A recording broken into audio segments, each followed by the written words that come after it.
So this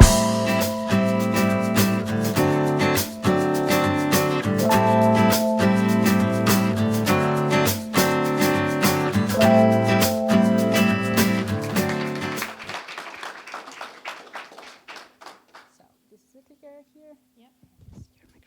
Amazing. Yep, cool. Hi, everyone.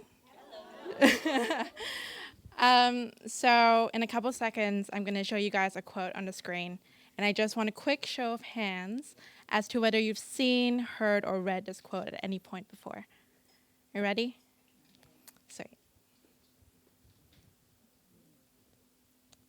Okay, I see a lot of hands up. Cool. So no man is an island. It's a quote that's pretty universally known. But what many of us don't know, well, at least I didn't, was the origins of this quote. And it was actually written about 400 years ago by a poet and cleric called, well, John Donne. That's his picture right there. Yeah, and it was written during an illness that he contracted that almost took his life. It didn't end up killing him, but this quote, actually part of a longer prose, ended up becoming one of his most important pieces of work, simply because of, oh, actually, I forgot about this.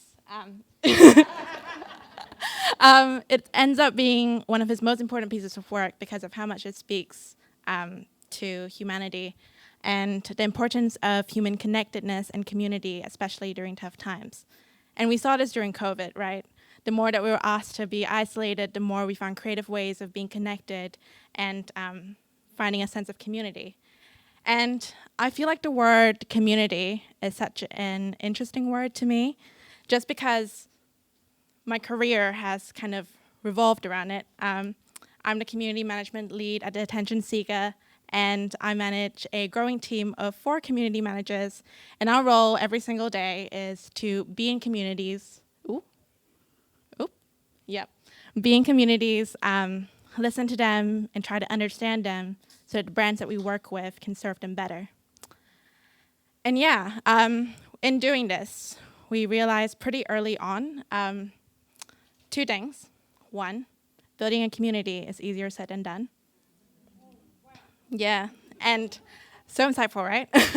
And most importantly, you don't build a community, you earn one. So yeah, we learned this particularly with one of our clients. You may recognize them, One New Zealand. The brand had undergone a rebrand early this March, actually. And they came to us and articulated a couple challenges. But for your sake, I'm going to just condense that into one word, which is history. Their research showed about 1 million Kiwis were reluctant to consider them the finest network. You can find a quote somewhere in the New Zealand marketing mag. I'm not dragging them. And yeah, but on the other end of the spectrum, there are people who attach a strong sense of nostalgia to the name and were reluctant to kind of let go of that and embrace one as the new brand. And pretty early on, we kind of realized that, well, we had our work cut out for us. We also knew that there was no need to build a community. The community already existed. We just needed to earn one for one. So yeah, the campaign started with a campaign called My One Thing, which is a series of TikTok videos featuring New Zealand content creators sharing their one favorite thing about New Zealand. And this performed really well, particularly that one over there. She talks about loving to have walks with her chicken. You should watch it. It's amazing. But none of them compared to what came next, which was this video. Yeah, some of you might have seen it. Others of you might not.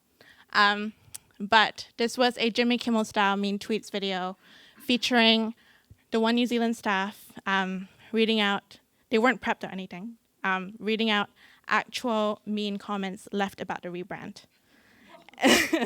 Yeah.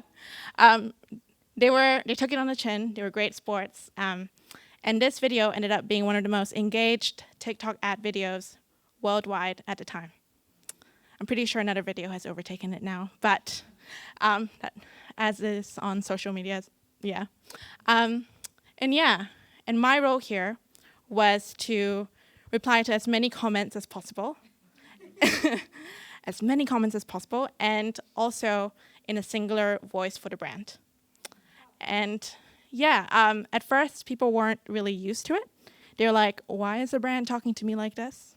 And eventually, they came around and even joined in on the fun. I blocked that out just because it's a bit inappropriate. And yeah, but then we figured, why stop there? There's an opportunity here. We know what people are saying. Let's listen to them and let these comments drive our content. So we tried it, and these are some of the videos that we ended up making. We stuck with the Jimmy Kimmel style video, but in addition to that, one of my favorites to the left over here is an investigative series similar to Chunk of Britain. Have you guys watched that show on Netflix? So it was similar to that, an investigative series based off a comment left about how kindergarten kids could have done a rebrand better.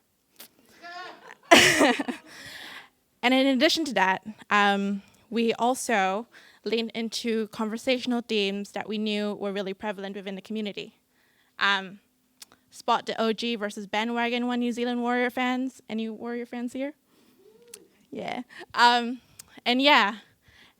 what this taught us was that people resonated with content that they felt like represented them.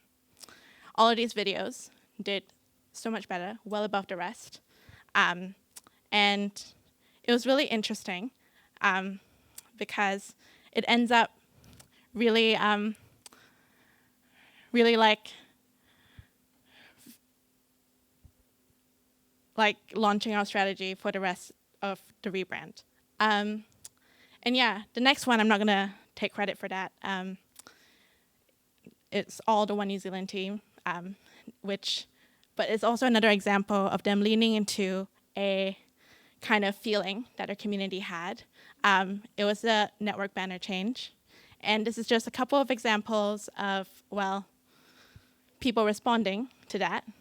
And yeah, all of this together ended up kind of collectively taking a brand with really negative brand sentiment to an all-time high of 82% positive brand sentiment in just 2 months.